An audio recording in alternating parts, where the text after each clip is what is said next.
जय हिंद दोस्तों, स्वागत है आप सभी का अपने यूट्यूब चैनल अमन प्रेस जी के जीस पे। जैसा कि दोस्तों आपको पहले ही बता दूं कि 10 दिसंबर को दोस्तों आपका किसी भी शिफ्ट में कोई भी एग्जाम नहीं है। तो ये वीडियो उनके लिए है जिनका आगे आने वाली शिफ्टों में अभी एग्जाम बाकी है। इन वीडियो में जो भी प्रश्न लिए गए हैं वो आप प्रश्न उन्हीं के लेवल के लिए गए हैं जिस लेवल के आपके शिफ्टों में आ रहे हैं। तो चलिए वीडियो को शुरू करते हैं। इससे पहले चैनल पे आप नए हैं, चैनल को सब्सक्राइब कर लीजिएगा, नोटिफिकेशन बेल को ऑन कर लीजिएगा इसी प्रकार के नए नए कंटेंट के लिए। चलिए वीडियो को शुरू करते हैं। तो दोस्तों जो पहला प्रश्न है वो है कि फर्स्ट लॉ ऑफ थर्मोडायनेमिक्स किसने दिया है। तो दोस्तों रुडोल्फ क्लॉसिस के द्वारा 1850 में थर्मोडायनेमिक्स के पहले नियम का पहला स्पष्ट बयान चक्रीय थर्मोडायनेमिक प्रक्रिया को संदर्भित करता है। तो इसका राइट आंसर दोस्तों आपका रुडोल्फ क्लॉसिस हो जाएगा। कब दिया था? तो दोस्तों आपका 1850 ईस्वी में दिया था। तो आप देख रहे होंगे लॉ से भी आपका संबंधित प्रश्न है, कल ही आपको देखने को मिला था कि गे लुसाक का नियम है जो कि किस वर्ष खोजा गया था। ठीक है, तो आपका दोस्तों इसका राइट आंसर रुडोल्फ क्लॉसिस हो जाएगा। ठीक है, एक क्वेश्चन देखिए पूछा गया दोस्तों, उज्ज्वला जो स्कीम है वो किससे संबंधित है। स्कीम से रिलेटेड हर शिफ्ट में एक से प्रश्न 2 से 3 प्रश्न आ रहे हैं। तो उज्ज्वला जो स्कीम है दोस्तों वो आप देख सकते हैं, इसका सही उत्तर हो जाएगा एलपीजी कनेक्शन से है। ठीक है, PMUY को 1 मई 2016 को उत्तर प्रदेश के बलिया में लॉन्च किया गया था। ठीक है, कहाँ लॉन्च किया गया? उत्तर प्रदेश के बलिया में। ये बीपीएल महिलाओं को मुफ्त एलपीजी कनेक्शन प्रदान करती है और ये धुआं रहित ईंधन से खाना बनाने और महिलाओं के जीवन को स्वास्थ्य बनाने का सर्वोत्तम तरीकों में से एक है। तो इसका राइट आंसर आपका एलपीजी कनेक्शन हो जाएगा। ठीक है, देखिए अगला क्वेश्चन है दोस्तों कि 2019 का जो वुमेन्स फीफा वर्ल्ड कप है वो किसने जीता था। तो 2019 का जो महिला फीफा विश्व कप था यह महिला विश्व कप का 8वां संस्करण था पहली बात। तो इसके बाद ये आयोजित कहाँ किया जा रहा था? जो कि फीफा के द्वारा आयोजित किया जा रहा था और मार्च 2015 में इस घटना की मेजबानी करने का अधिकार जीता था। लेकिन ये पहली बार देश इस टूर्नामेंट की मेजबानी करेगा और दूसरी बार यूरोपीय राष्ट्र बनेगा। तो कहाँ हुआ था दोस्तों? तो फ्रांस में हुआ था। इसके बाद है कि पूरे फ्रांस के 9 शहरों के लिए मैच की योजना है। संयुक्त राज्य अमेरिका महिला राष्ट्रीय फुटबॉल टीम गज विजेता है जो कि इस टीम के टूर्नामेंट को जीतता है। ठीक है, तो आपका राइट आंसर दोस्तों फ्रांस हो जाएगा। देखिए अगला क्वेश्चन है दोस्तों, एटीएम मशीन की खोज किसने किया था। तो इस आविष्कार का श्रेय लूथर जॉर्ज सीमन के नाम एक अमेरिकी नागरिक को जाता है। तो आपका लूथर जॉर्ज सीमन इसका राइट आंसर हो जाएगा। एक क्वेश्चन देखिए पूछा गया दोस्तों, आपका टॉम ऑफ सेंट पुस्तक किसके द्वारा लिखा गया है। तो टॉम ऑफ सेंट किसी भारतीय भाषा में लिखी गई पहली पुस्तक बन गई है जिसे अंतर्राष्ट्रीय बुकर पुरस्कार से सम्मानित किया गया है। मूल रूप से इसे हिंदी में दोस्तों रेत की समाधि के रूप में प्रकाशित पुस्तक के लेखक गीतांजलि श्री द्वारा लिखा गया है जो कि डेजी रॉकवेल के द्वारा अंग्रेजी में अनुवाद किया गया है। तो गीतांजलि श्री राइट आंसर हो जाएगा और रॉकवेल आपका अंग्रेजी अनुवाद किया है, इसको ध्यान में रखने की जरूरत है आपको। एक क्वेश्चन देखिए पूछा गया है, राज्य के नीति निर्देशक तत्व किस संविधान से लिया गया है। तो राज्य के जो नीति निर्देशक तत्व है यानी कि directive principle of state policy जनतांत्रिक संवैधानिक विकास के नवीनतम तत्व हैं। सबसे पहले ये आयरलैंड के संविधान में लागू किए गए थे।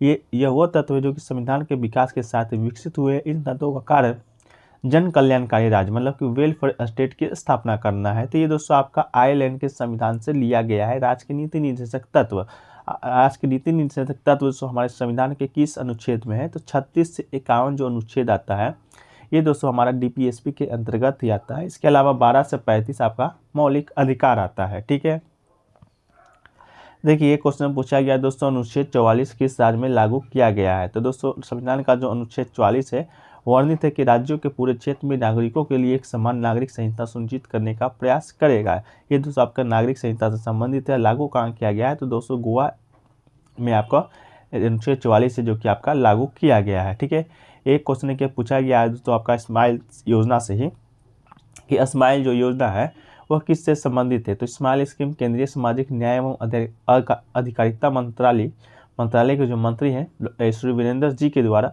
लॉन्च किया गया है। केंद्र सरकार के अंतर्गत योजना ट्रांसजेंडर समाज के नागरिकों का विकास करने के लिए शुरू किया गया है। तो किसके लिए शुरू किया गया दोस्तों? ट्रांसजेंडर विकास के नागरिकों के लिए। ठीक है, इस योजना के अंतर्गत ट्रांसजेंडर कम्युनिटी के लोगों को विभिन्न तरह की सुविधाएं प्रदान की जाएगी। तो किससे संबंधित है? आपका ट्रांसजेंडर से।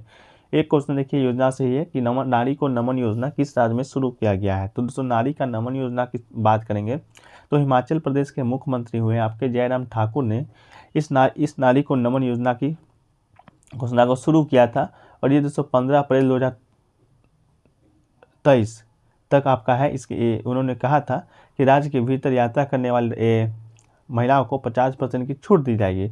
तो ये दोस्तों आपका 15 अप्रैल 2022 को घोषणा किए थे नागरिकों नमन योजना, हिमाचल प्रदेश। ठीक है, एक क्वेश्चन देखिए गांधी जी के ऊपर है कि गांधी जी अफ्रीका से भारत कब आए थे। तो गांधी जी की बात करेंगे दोस्तों तो आपका 9 जनवरी की सुबह 1915 में गांधी जी अपोलो बंदरगाह पर उतरे थे। इन कार्यकर्ताओं ने उनका गर्मजोशी से स्वागत किया था और गांधी जी 1893 में दक्षिण अफ्रीका चले गए थे, जो कि वापस आपका 1915 में आए थे। उस समय 24 साल के थे, लेकिन जब भारत लौटे थे तो आपका 45 साल के अनुभवी वकील बन चुके थे। कहते हैं कि गांधी बनकर गए थे और महात्मा बनकर लौटे थे। ठीक है, देखिए एक क्वेश्चन दोस्तों कि रक्त का थक्का बनाने में कौन सी बीमारी होती है, ये दोस्तों आपका क्वेश्चन है।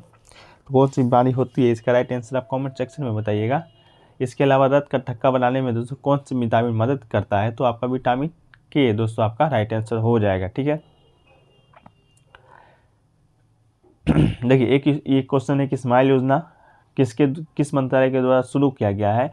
The supportive of marginalised individual for livelihood and enterprises, यह आपका स्माइल का फुल फॉर्म होता है। सामाजिक न्याय और अधिकारिता मंत्रालय के द्वारा तैयार की जा रही एक छत्र योजना है। ठीक है, तो पिछले के वीडियो में तो हम देख रहा कि किसके लिए लॉन्च किया गया था, लेकिन इस वीडियो में देखेंगे किसके द्वारा लॉन्च किया गया है। तो सामाजिक न्याय अधिकारिता मंत्रालय के द्वारा आपका लॉन्च किया गया है ट्रांसजेंडर व्यक्तियों के लिए आपका ये योजना है। एक क्वेश्चन देखिए पूछा गया है बथुकुम्बा नृत्य किस राज्य से संबंधित है। तो बथुकुम्बा नृत्य जो आपका या पर्व का ये तो भारत के तेलंगाना राज्य में महिलाओं के द्वारा मनाया जाने वाला एक क्षेत्रीय पर्व है। ठीक है, एक क्वेश्चन देखिए पूछा गया दोस्तों यक्षगान कर्नाटक की यक्षगान दोस्तों पूछा गया कहाँ का नृत्य है। तो यक्षगान दोस्तों कर्नाटक प्रदेश की एक सांप्रदायिक नाटक और नृत्य शैली है, जो कि कला आर्ट अथवा बायलट के नाम से भी जानी जाती है। तो आपका यक्षगान कर्नाटक प्रदेश का राइट आंसर हो जाएगा। एक क्वेश्चन देखिए पूछा गया दोस्तों आपका आर्य समाज की जो स्थापना है कब हुआ था। तो दोस्तों आर्य समाज एक सुधार हिंदू आंदोलन है, जिसकी स्थापना स्वामी दयानंद सरस्वती जी ने 1875 में बम्बई के मथुरा के स्वामी विवेकानंद की प्रेरणा से किया था। तो स्वामी दयानंद सरस्वती जी ने दोस्तों आर्य समाज की स्थापना है जो कि किया था। एक क्वेश्चन देखिए पूछा गया है लता मंगेशकर को भारत रत्न कब मिला था। इस प्रकार का जो क्वेश्चन है आपके हर शिफ्ट में आ रहे हैं 1 से 2 प्रश्न। तो लता जी को जो भारत रत्न दोस्तों आपका 2001 ईस्वी में उन्हें भारत का सर्वोच्च नागरिक सम्मान यानी कि भारत रत्न से नवाजा गया था।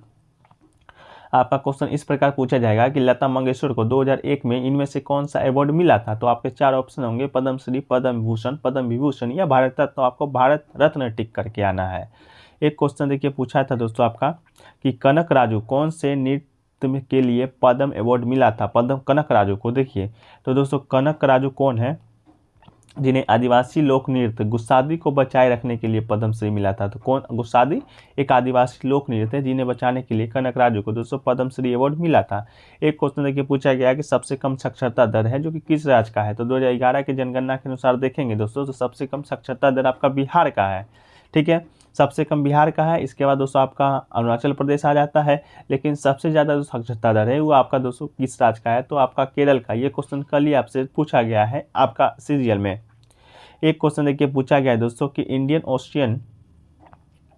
इंडियन ओशियन कितना प्रतिशत जो पानी है जो कि रिजर्व करता है पूरे दुनिया में। तो हिंद महासागर जिसे इंडियन ओशियन भी कहा जाता है दोस्तों दुनिया का तीसरा सबसे बड़ा समुद्र है और पृथ्वी की सतह पर उपस्थित पानी का लगभग 20% भाग इसमें सम्मिलित है। तो 20% आपका राइट आंसर हो जाएगा। ठीक है, एक देखिए क्वेश्चन पूछा गया दोस्तों प्रोपेन का रासायनिक सूत्र पूछा गया है। तो प्रोपेन का रासायनिक सूत्र दोस्तों आपका C3H8 आपका राइट आंसर हो जाएगा। ठीक है, एक क्वेश्चन पूछा गया दोस्तों आपका मौलिक कर्तव्य कौन से भाग में। देखिए मौलिक कर्तव्य की बात की जाएगी तो ये भाग तो दोस्तों आपका भाग 4A में है, लेकिन 42वां संविधान संशोधन 1976 के तहत जोड़ा गया था इसको भाग 4A में। ठीक है, और समिति बनी थी स्वर्ण सिंह समिति की सिफारिश पर ही आपका मौलिक कर्तव्य को संविधान में जोड़ा गया था। जब जोड़ा गया था तो मूल रूप से मौलिक कर्तव्य की संख्या आपके 10 थी। जो एक और मौलिक कर्तव्य है तो आपका 6वां संविधान संशोधन 2002 के माध्यम से जोड़ा गया था, तब जाकर वर्तमान में आप 11 मौलिक कर्तव्य है जो कि आप देखते हैं। देखिए एक प्रश्न और देखिए अगला प्रश्न है दोस्तों आपका कि प्लांट को है जो कि स्तन कौन प्रोवाइड करता है, मतलब कि ताकत कौन प्रोवाइड करता है प्लांट को। तो इसका राइट आंसर दोस्तों आपका सेल मेम्ब्रेन आपका राइट आंसर हो जाएगा। ठीक है, अगला क्वेश्चन चलिए देखते हैं। अगला क्वेश्चन देखिए दोस्तों आपका है कि सबसे बड़ा CNG पार्क है वो कहाँ पर स्थापित किया गया है। तो इंदौर के देव गुरारिया ट्रेंचिंग ग्राउंड में एशिया का सबसे बड़ा बायो CNG प्लांट बना है। इस प्लांट को पूरी तरह से 100% गीले कचरे से संचालित किया जाएगा। इसमें रोजाना 18,000 किलोग्राम गैस के उत्पादन होने का अनुमान है। इस प्लांट की जो कुल क्षमता है 550 मीट्रिक टन है। तो दोस्तों आपका इंदौर के देवगुरारिया में दोस्तों आपका सीएनजी पार्क सबसे बड़ा खोला जा रहा है। एक क्वेश्चन देखिए पूछा गया दोस्तों आपका कि अकटांड के अध्यक्ष कौन है। देखिए तो कोस्टा रिक्शा की जो अर्थशास्त्री हैं रेबेका ग्रीनस्पैन को व्यापार और विकास एवं संयुक्त राष्ट्र सम्मेलन अंकटाड के महासचिव के पद पर नियुक्त किया गया है। तो दोस्तों रेबेका ग्रीनस्पैन दोस्तों इनका राइट आंसर हो जाएगा। संयुक्त राष्ट्र महासभा ने 11 जून 2021 को उनके नामांकन को मंजूरी दिया था और अकटांड की दोस्तों आपका इस महिला महासचिव नियुक्त होने वाली दोस्तों ये आपका पहली महिला है। ठीक है, चलिए वीडियो को यहीं समाप्त करते हैं। वीडियो कैसा लगा कमेंट सेक्शन में बताइएगा। अच्छा लगा वीडियो को लाइक कीजिएगा, दोस्तों में देख सकते शेयर कीजिएगा और चैनल पर नए चैनल को सब्सक्राइब कर नोटिफिकेशन बेल को ऑन कर लीजिएगा।